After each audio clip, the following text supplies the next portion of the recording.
Rick Brandenburg for Turf Bugs and Rock and Roll in North Carolina State University.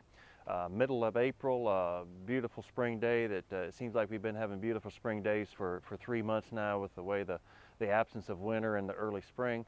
But just out here doing one of my pastimes, and that's grilling a little bit. And for some reason my mind drifted towards thoughts of earthworms. And I guess that's really because over the last month or so I've gotten a lot of calls, a lot of emails, a lot of text messages, people asking questions about earthworms.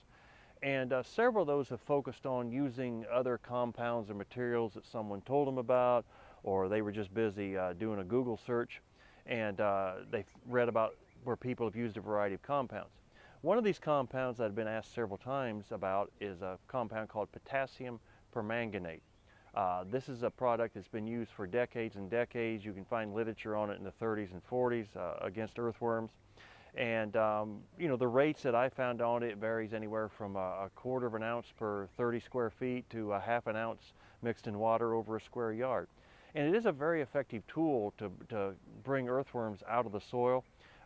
Scientific researchers have used it to study populations because they do come to the surface very quickly. And it can be a tool that really impacts earthworm populations.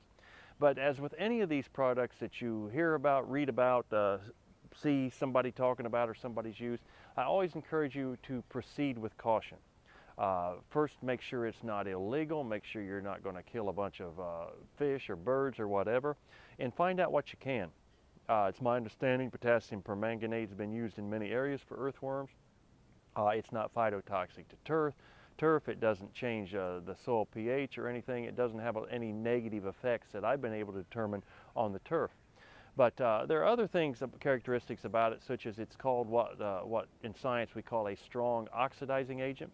So you have to be real careful about how you store it. So make sure if you get compounds that you understand the components of the product that can make it challenging to use, that you really understand how to store it, how to apply it, if there's environmental or if there's health risk.